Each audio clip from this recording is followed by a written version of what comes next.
आज हम लोग पढ़ते हैं इंटर का। सबसे पहले आप समझिए, इंटर का हिंदी हम आपको आज पढ़ाएंगे। तो टोटल आप लेसन की अगर बात करते हो तो कितना कितना लेसन हो जाता है। गद्य खंड, गद्य में हो जाता है कहानी, पद में हो जाता है कविता। 14 गो गद्य खंड और 13 गो जो है पद खंड। 26 1 27 27 3 30, सब मिला के अगर बात करते हैं तो 30 गो लेसन आपके पास है ना जी। 14 गो गद्य, 13 गो पद। पद मने कविता, एक कविता और एक कहानी, एक कविता और एक कहानी, ऐसे करके पढ़ाएंगे विद प्रश्न उत्तर। ठीक। मलिक मोहम्मद जायसी का एक कविता है जो कड़वक जिसका नाम है। जिसका नाम क्या है? और कौन लिखते हैं? मलिक मोहम्मद जायसी। कौन लिखते हैं? मलिक मोहम्मद जायसी।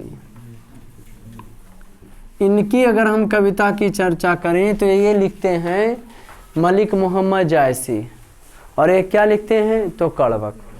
क्या लिखते हैं? मलिक मोहम्मद जायसी। ये कर हैं, पहले इनका इंट्रोडक्शन हो जाए, सुन लो तुम लोग भी। इनका जन्म की अगर चर्चा करें तो इनका जन्म 1492 ईस्वी में हुआ था। ईस्वी, अब सुन लो, ईस्वी कहते हैं किसको? तो जब ईसा मसीह जन्म लिया उसके बाद से जो साल चले लगा उसी को की कहने लगे ईस्वी। आप लोग हम क्या बेटा, आप लोग हमको ये बता दो बाबू, है ना,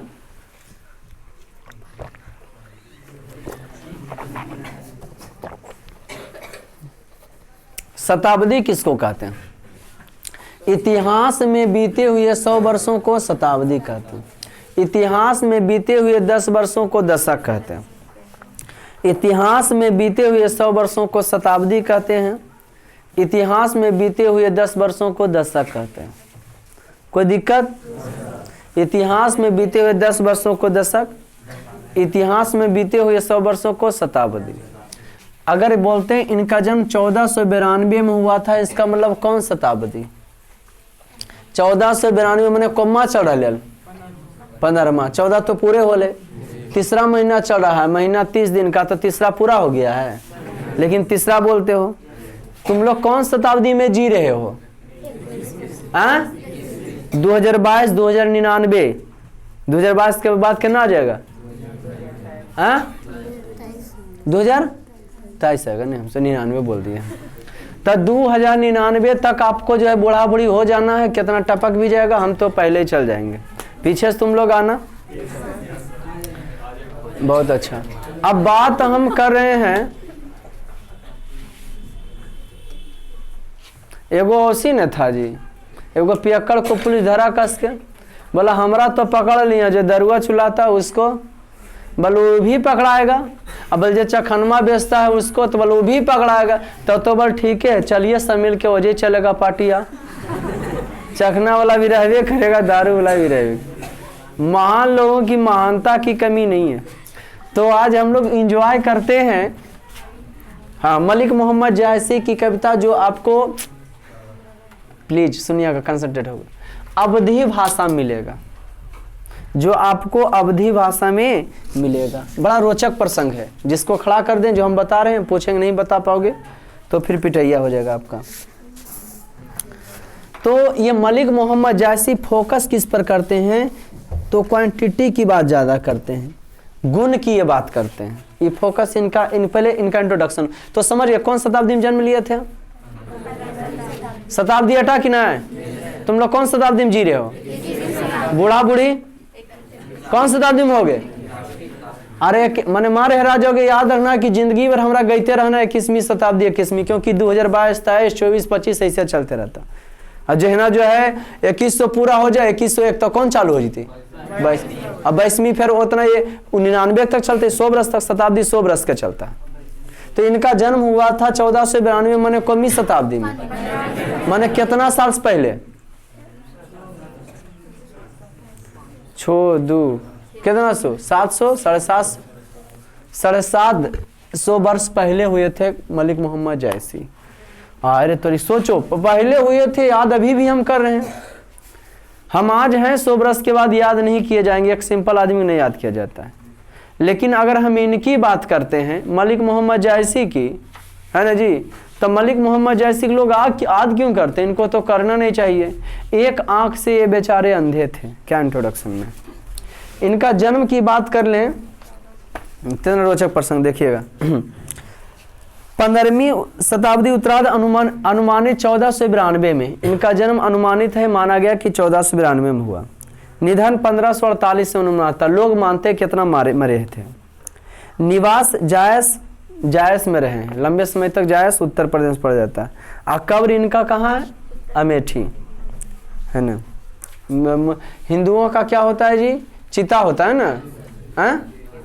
क्या होता है उसका? चिता होता है कि भाई वहाँ पे इनका चिता जलाया गया था कुछ भी। और इनका जो है कब्र होता है। मुस्लिमों में क्या होता है? कब्र होता है। इनका पिता मलिक शेख ममरेज, पिता जो थे मलिक, बड़ा रोचक चीज लिखे हैं, मलिक शेख ममरेज। किनका बउआ? हाँ, जैसे बता रहे हैं ना आपको की करेंगे मंगलवार को, फिर इसी पर 5 क्वेश्चन तक साल लिखा देंगे। समझ गया कि नहीं? इनके पिता मलिक शेख ममरेज थे, ठीक। और गुरु इनका कौन थे? गुरु सूफी संत शेख बेहूदी ने मोहिदी थे, ठीक। सूफी संत शेख मोहिदी थे। सूफी संत शेख मोहिदी, इनके गुरु कौन थे? सूफी शेख मोहिदी। अगर इनकी व्यक्तित्व की अगर हम बात करते हैं तो इनकी व्यक्तित्व की बात करते हैं तो चेचक के कारण ये जो है बाईं और आंख कान से वंचित। इतना चेहरा में घाव हुआ था ना, इतना फोड़ा फूटा था कि बायां अखिया करना सफा हो गया था। बायां आपका ये हो गया, ये वाला आंख और ये वाला कान। सोचो इनका कान भी नहीं था ना, क्या था जी? आंख था ना, कान था ना, एगो आंख था। फिर भी ये अपनी कविताएं जो है लिखने का कार्य किए। कोई दिक्कत जी? अब ये भक्ति धारा के मलिक मोहम्मद जायसी प्रेम के पीर के कवि हैं। प्रेम के पीर के, इनको जानते हैं भक्ति धारा के कवि का। इनको इतना ईस्वी में जन्म हुआ था तो सुन लो बउआ, 1350 से ईस्वी से लेकर के 1750 मोटा मोटी 1750 ईस्वी तक के अंदर में जे कवि हुए थे ने भक्ति काल के कवि कहलाते थे। स्क्रीन पर आ रहा है ये वाला बाबू प्रवेश कुमार। तो ये भक्ति काल कहलाता था। भक्ति काल भी 2 प्रकार के हो गया था, एक सगुण भक्ति और एक निर्गुण भक्ति।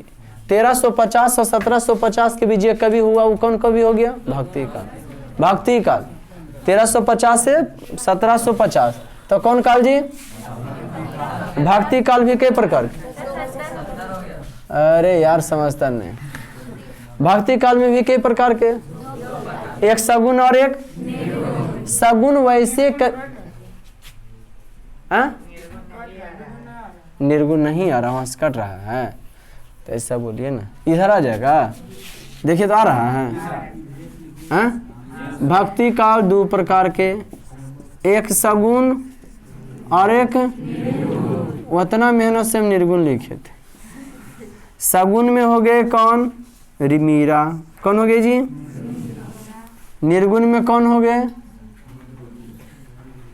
मलिक मोहम्मद जायसी। मलिक मोहम्मद कबीर।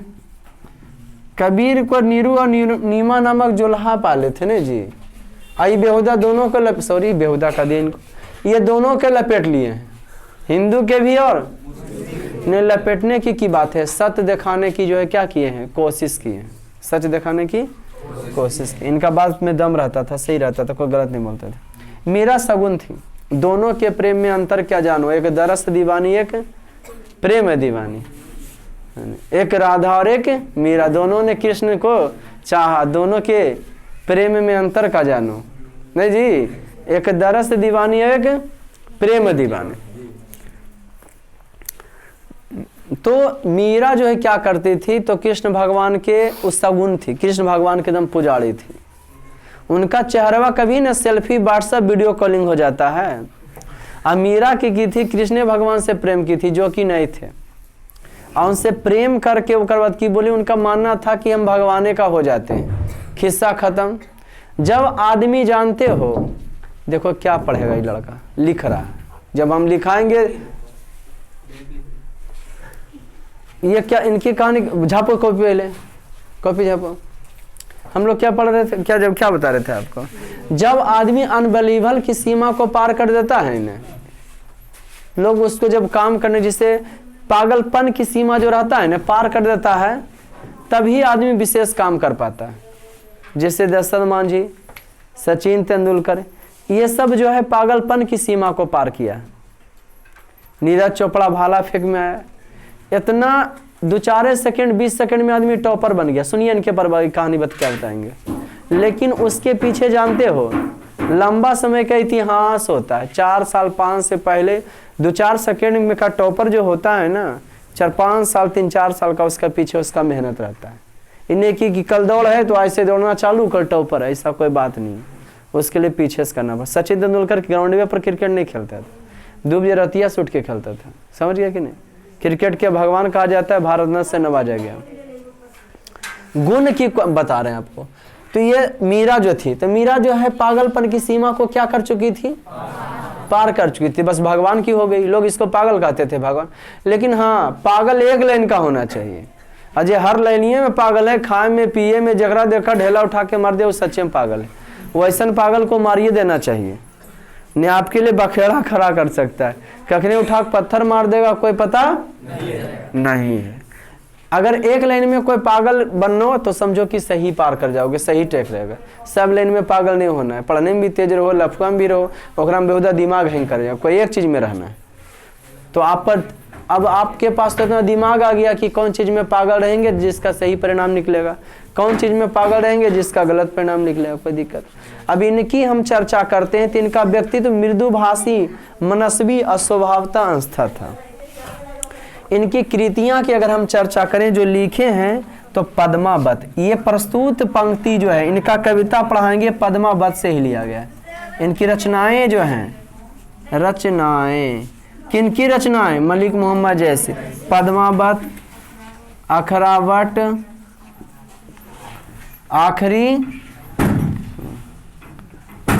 आखिरी सलाम नहीं बेटा, आखिरी कलाम है ये, चित्रलेखा, चित्र हाँ, कहरानामा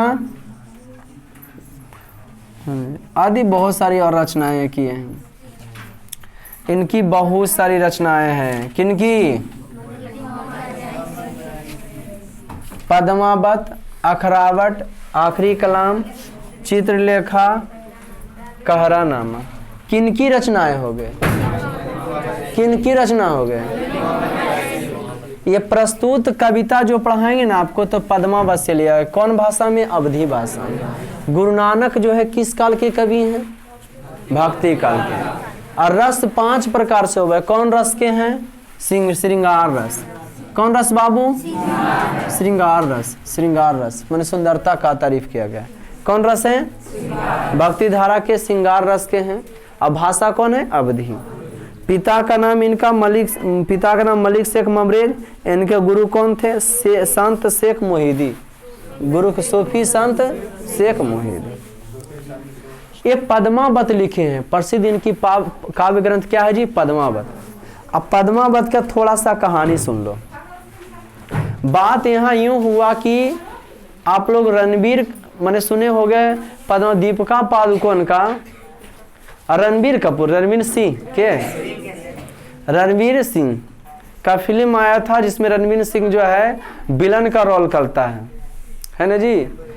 हाँ, वो अलाउद्दीन का रोल अदा करता है। बात उस समय का 1300 कुछ का, जब मुस्लिम शासक मने कब्बा 1000 ईस्वी से लेके मोटा मोटी 1600 ईस्वी तक को माना जाता है मुस्लिम शासक का काम। तो बात यहाँ यूं हुआ कि राजस्थान के तरफ छोटा सा एक इलाका था, क्षेत्र था जिसका नाम था मेवाड़, जहाँ का राजा कुंभा भी हुए थे। जिसका क्या नाम था जी, हाँ नहीं मेवाड़ था ना, नहीं सॉरी मेवाड़ नहीं, मेवाड़ के तो हुए थे राणा प्रताप, है ना जी। ये कौन हो गए थे जी, चित्तौड़। हाँ, जिसमें चित्तौड़ नरेश रतन सेन, ये चित्तौड़ के एक राजा थे। एक क्षेत्र है मैंने राजस्थान तरफ पड़ते, जिसका नाम है चित्तौड़। राजपूत थे, राजा रतन सेन जाति। तो एक छोटा सा क्षेत्र था, पहले राजतंत्र था, है ना जी। राजा अपना अपना गढ़ पर शासन करता था। एक राजा थे जिनका नाम था, कि क्या नाम था, रतन सेन। पद्मावत की कहानी सुनो, ये पद्मावत से कविता लिखा है, उसके बाद पढ़ाएंगे। तो पद्मावत में क्या राजा रतन सेन थे, और उनकी रानी जो है पद्मावती थी, और उन्हीं का यहाँ प्रेम कथा का वर्णन है। राजा रतन सेन और रानी पद्मावती की प्रेम कहानी का वर्णन है। दोनों पति पत्नी थे। तो कहिएगा सर दोनों पति पत्नी है तो उसका प्रेम कहानी का की वर्णन रहेगा? दोनों पति पत्नी रहेगा तो बोलो उसका प्रेम कहानी का क्या वर्णन है? पति पत्नी आप लोग भी होंगे, है ना, भविष्य में आप लोग भी बनिएगा, तो बोलो क्या कहाँ रहेगा? लेकिन पति पत्नी का प्रेम का पता तो तब चलता है जब विपत्ति पड़े और उसमें पत्नी साथ दे, तब पता चलता है। ये नहीं कि आप पत्नी को कमा कमा के दे रहे हैं और वो कह रही है हमको ये कलर पसंद है, येलो पिल्लो बिल्ले बहन जी वो पसंद है, अब आप पूर्ति करें और नहीं करना करो, तो बल सदिया का हेल किया था। समझ गया कि नहीं? बवाल करना तो तब वो सही पत्नी की पहचान नहीं। जब नहीं भी पैसा हो, हमको लॉकडाउन में कितना घटा समझ में आ गया था घर क्या होता। बैठल बैठल रहते हैं, खाली ऑर्डर करते हैं, ये खाना है वो खाना है, नहीं बोलेंगे भाई, समझ गए ना? तो ये पद्मावत की कहानी सुनिएगा, बड़ा रोचक प्रसंग है। चित्तौड़ नरेश रतन सेन और सिहलदीप की राजकुमारी पद्मावती की प्रेम कथा का वर्णन है। इस प्रेम कथा का त्रिकोण पूरा होता है दिल्ली के सुल्तान अलाउद्दीन इस खिलजी नाम से। दिल्ली का एक अलाउद्दीन खिलजी, जो दिल्ली ये आपका भारतवर्ष है। कहाँ है डस्टर बेटा? तो आप चाहेंगे तो स्क्रीनशॉट भी ले सकते हैं। ये भारतवर्ष है।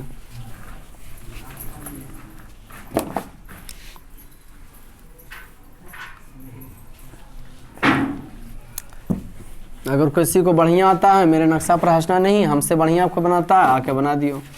एक मूर्तिकार औसिन था, बुराई दिखाने वाले बहुत लोग होते हैं ना, बुराई दिखाना आम बात है, लेकिन अति करना, अच्छाई खुद करना, बता देना, वो नहीं कोई कर पाता। ये देखिए कहानी सुना देते हैं उसका भी। नहीं बढ़िया से नहीं बन पाता, लेकिन फिर भी समझाने की कोशिश करेंगे।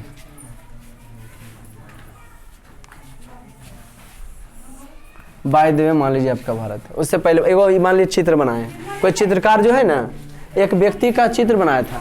अब बोला था इस फोटो में किसी को आंख नाक कान शरीर में कुछ ऐब दिखे ना तो आप चिन्ह मार दीजिए और वहाँ नाम लिख दीजिए कि यहाँ पे आपका गलती है, ये ऐसे होना चाहिए, ये इधर होना चाहिए, अंगुली पतला लिख दिए, मोटा थोड़ा होना चाहिए। पूरा भर दिया आदमी, सब जगह गलती बता दिया। और बिहान वो जो चित्रकार थे वो लिखे है कि जो आदमी गलत बताए ना, अरे यार इधर फोकस करो ना, जो आदमी बताए बल वो क्या कीजिए, सुधार दीजिए। जहाँ जहाँ गलती बल देखे वहाँ क्या कर दीजिए, हाँ बल जहाँ जहाँ गलती देखे वहाँ की कीजिए। कोई नहीं रहा, तब बात यहाँ ही है। हंसने वाला आपको दुनिया भर मिलेंगे, आया समझ? वो उसका काम है हंसने देना, आया समझ में? और लाइफ में अपना काम है, क्योंकि आपका बड़ा कर दे बुरा कर दे दूसरा कोई आपको नहीं खिलाएगा बेटा। यहाँ पे शासन कर रहा था कौन? मुगल वंश का। मुगल वंश प्रारंभ नहीं हुआ था। गु खी तू सैल, खिलजी कौन वंश का था? गु खिलजी जो है खिलजी वंश का था। अलाउद्दीन खिलजी जो है खिलजी वंश का। गयासुद्दीन खिलजी नहीं, तो ये खिलजी वंश का था। गुलाम वंश के बाद खिलजी वंशी शासन में अलाउद्दीन खिलजी अपना चचा को मार करके गद्दी पर आया। अलाउद्दीन खिलजी बहुत ही क्रूर शासक था। अलाउद्दीन खिलजी का थॉट था, फिल्म देखोगे तो मजा आएगा। अलाउद्दीन खिलजी का थॉट था दुनिया का जितना भी नायाब चीज है ना, उसमें सबसे पहला हक किसका है? अलाउद्दीन का। दुनिया का जितना भी नायाब चीज है कि एक बार जिस पर नजर पड़ गया तो वो किसका हो गया? दुनिया का जितना भी नायाब चीज है, खूबसूरत चीज है, तो बल उस पर सबसे पहला अधिकार किसका है? अलाउद्दीन खिलजी का है। किसका अधिकार है जी? अलाउद्दीन खिलजी का। इतना कुल। और जानते हो इस्लाम धर्म में माँ का दूध को छोड़ करके अदर से शादी कर सकते हैं, ओके। अलाउद्दीन अपना चचेरी बहन से शादी किया, है ना जी, और अपना चचा के सामने बोला कि जिस पर पहला जो है अधिकार, और जानते इतिहास के पेज को उफाड़ के फेंक देना चाहता था अलाउद्दीन। तो उसका चचा पूछा, उसका जो है साहने वाले, उसका वो मलिक गाफूर था, मलिक गाफूर था, है ना जी, उसका सेनापति था प्रमुख मलिक गफूर, हाँ उसका खास आदमी था वो, है ना जी। तो वो इतिहास के पेज को फाड़ के फेंक देना चाहते थे। पूछा मलिक गफूर, जहाँ पनाहे आप ये क्या कर रहे हैं? बल हम उस इतिहास के पन्ने को फाड़ कर फेंक देना चाहते हैं जिसमें अलाउद्दीन का नाम ना हो।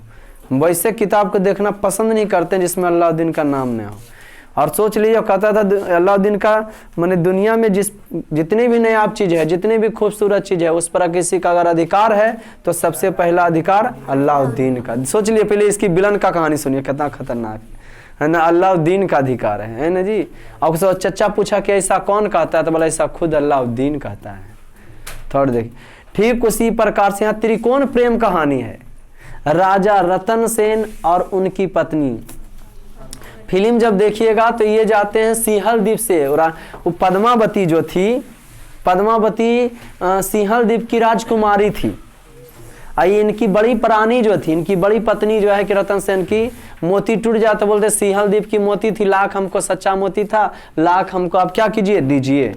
तो ही जाते लाने के लिए न बाबू। तब पद्मावती सिंहल द्वीप के बागों में जो है शिकार करते रहती है, हिरण का शिकार करते रहती है। आई घूमते हुए राजा के पास ना जाकर के जंगला में चल जाते हैं कि सिंहल द्वीप चुनने, मोतिया चुनने के लिए, है ना जी, सिंहल द्वीप का मोती लाने के लिए जाते हैं। और उसके बाद आवाज आता है खड़खड़ के, ठीक, बस तिरिया बिना देखले चला देती है, कौन जाके लग जाता है किनको, रतन सेन। और जाती है, देखते ही अवाक रह गई, तो लगता है पहनावा उड़ास कोई राजा है। और उसके बाद अपने पापा को डर से नहीं, तो पता चलता है, पर फिर पद्मावती के सामने कोई खोजते आता है कि फलना राजा आए हुए थे, सांप देखे हैं, और बेचारा बेहोश पड़ल थे। वो डर गई पद्मावती, और वो जो है अपने आश्रम में ले जा करके, उनको होगा ना जी, वहाँ उनका घाव का इलाज करती है ना जी। तो ठीक होते हैं, ठीक होते हैं। तो उसके बाद वो बोलते हैं, राजा रतन सेन भी बोलते हैं कि पहले तो घाव देती हैं, उसके बाद क्या करती है,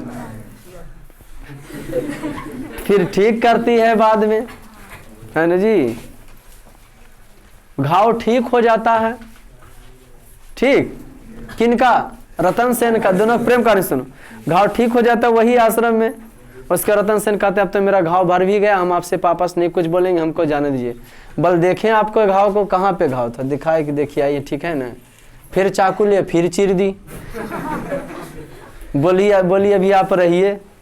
तर क्या बोले, ई बोले आपका जो है राजा रतन सेन बोले कि ऐसे काहेल कर रहे हैं, आपका मन है तो हमारा साथे चलिए, समझ गए। उसको कहाँ लेके चलाते हैं, चित्तौड़। दोनों में प्रेम था, है ना जी।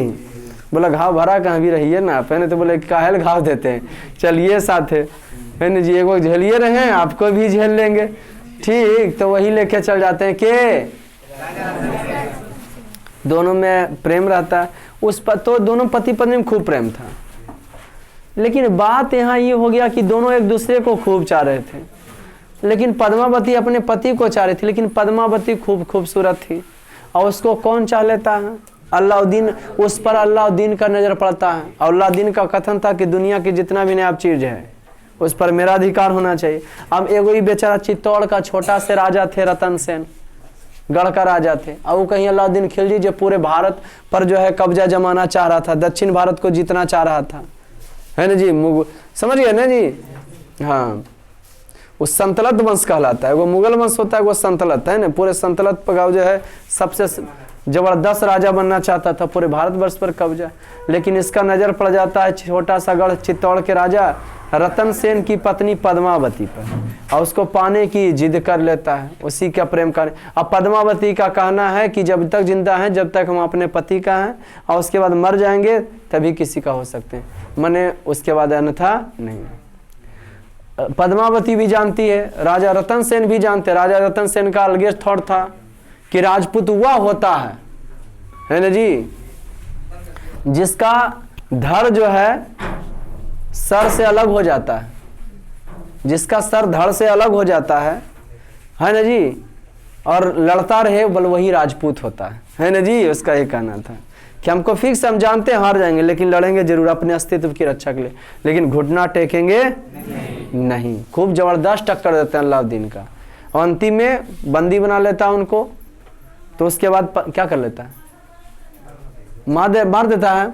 और उसके बाद जब ये पता चल जाता है कि लड़ाई में मारे गए हैं राजा रतन सेन, तब खुद इन लोग क्या करती है, जहां तक होता है लड़ती है, और उसके बाद गढ़ के अंदर बहुत सा बड़ा सा तालाब बनाती है और वहीं आग जलाती है, और जितना औरतें हैं उसी में जौहर कर लेती है, खुद के अपना जान दे देती है पद्मावती।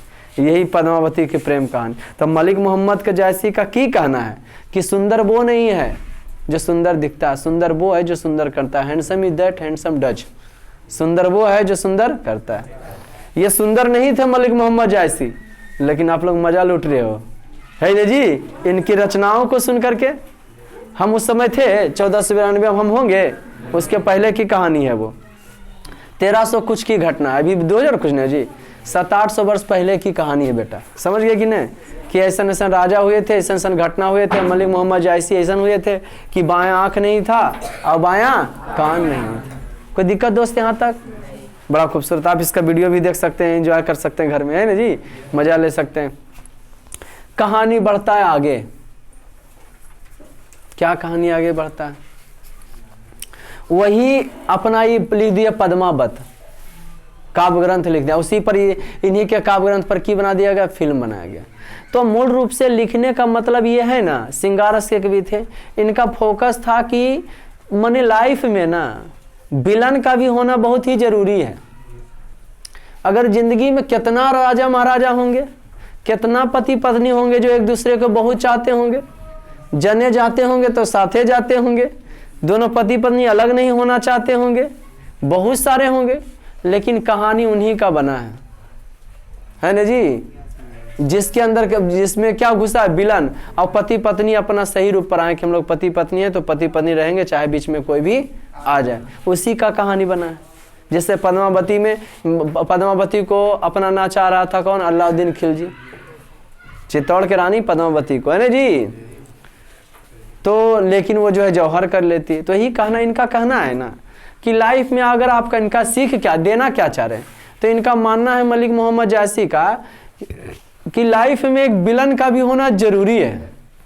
कोई फिल्में आप देखिए ना, उसमें कोई विलन नहीं, खाली प्यारे मोहब्बत दिखाया, प्यार मोहब्बत बाल बच्चा, फिर दिखाएगा और कुछ दिखाएगा, वो कमाएगा, लेकिन नहीं विलन दिखाता है ना जी। दो लड़का लड़की रहते हैं, प्रेम करने वाले रहते हैं, उनके प्रेम को हम लोग चाहते हैं देखने वाले कि प्रेम इनका पूरा हो जाए, लेकिन जब पूरा नहीं हो पाता है बेटा, हाँ, तो क्या होता है, जब इनका प्रेम मोहब्बत क्यों नहीं हो पाता है, हाँ, जब इनका प्रेम मोहब्बत पूरा नहीं हो पाता है तो विलन आता है ना जी, विलन बाधा डालता, प्रेम मोहब्बत पूरा नहीं हो पाता तो दोनों अपने मर जाते हैं, या तो फिर विलन को मार के जीते हैं। हम लोग भी चाहते हैं कि विलन मर जाए, नहीं तब फिल्म देखने में मजा, विलन खत्म हो गया तब फिल्म के बाद देखना चाहते हैं कि अब शादियाँ हुआ तो बाल बच्चा हुआ होगा कि नहीं, वो पता करना चाहते हैं। और रियलिटी तो बात ही है कि फिल्म बनने के बाद सब वो अपन अपन घर चल जाता है, समझे। अगर रामायण में रावण नहीं होता, कौन सी वो थी, मंथरा दासी नहीं होता, कैकेयी को रामायण में दिमाग नहीं देता तो 14 वर्ष का वनवास होता। वहां सब विधि का विधान है कि आपको चमकना है तो आपके रूप में विलन ही मिलेगा। जो जिंदगी में आगे बढ़ना चाहता है उसके पीछे विलन रहना चाहिए, है ना जी, टक्कर देने वाला रहना चाहिए। नहीं रहेगा तो पीछे न हट जाएगा यार, फिर हो जाएगा, सचेत नहीं हो पाएगा। महाभारत में अगर दुर्योधन नहीं कठोर रहता, दुर्योधन लास्ट समय में बोला था बेटा कि धर्म जानता हूं लेकिन प्रवृत्ति नहीं, अधर्म जानता हूं लेकिन निवृत्ति नहीं, कि धर्म क्या हम वो भी जानते हैं कि सही है गलत है, लेकिन क्या कीजिएगा, ये आदत है लगा हुआ हमको उसमें। अधर्म जानते हैं कि गलत काम है लेकिन निवृत्ति नहीं, छुटकारा नहीं है। अधर्म क्या है जानते हैं लेकिन उसमें लगाओ, हम गलते करते नहीं तो सब दिन गलते करेंगे, चाहे जान मेरा क्यों नहीं चल जाए। लेकिन आप लोग का तो उम्र क्या, मिट्टी के घड़े हो, जैसे चाहो वैसे बन पाओगे, समझ गए कि नहीं। अपने आप को जगाओ भाई और सोच लो कि जिंदगी हमको कैसे चला। अभी ये ऐसा एज है ना आपका, जैसा चाहोगे मजा आ जाएगा। सिगरेट पियोगे उसका भी धुआं लेने में मजा आएगा, कुछ भी करो मजा आएगा, कुछ भी करो मजा आ जाएगा। सही ट्रैक पकड़ा गया तो जिंदगी भर मजा आएगा। नहीं मजा जो है गलत लाइन वाला धरोगे तो 2 से 3 साल। अब फिर आपके आगे जब आपका दोस्त बढ़ जाएंगे, कपड़ा लत्ता पहनेंगे ढंग का, तब आपका होश ठंडा हो जाएगा। ठीक है कि हमारा औकात क्या, उसका क्या, हम लफा डुगी में रह गया, ये आगे निकल गया। अब तुम एक लड़की के पीछे भागना चाहते हो कि लड़कियां 1000 लड़कियां तुम्हारे पीछे भागना चाहती है, वो तुम पर डिपेंड करता है। ऐसा समझ में जी कि क्या तुम करवाना चाहते हो। एक पीछे भी भागोगे दुनिया नहीं भागे, लेकिन तुम अगर अपना फोकस के पीछे भागते हो लाइन लगा देगा सब। समझिए, वो डिपेंड तुम पर करता है कि तुमको क्या करना है ना जी। तो ये मलिक मोहम्मद जैसी का कहना है कि भाई विलन होना बहुत ही जरूरी है ना जी। इन्हें क्या अब रोइए मेरा विलन है, मेरा दुश्मन है, मेरे साथ ऐसे करेगा वैसे, कुछ नहीं। जिंदगी में अगर कोई घटना घटता है तो सही के लिए घटता है ना जी।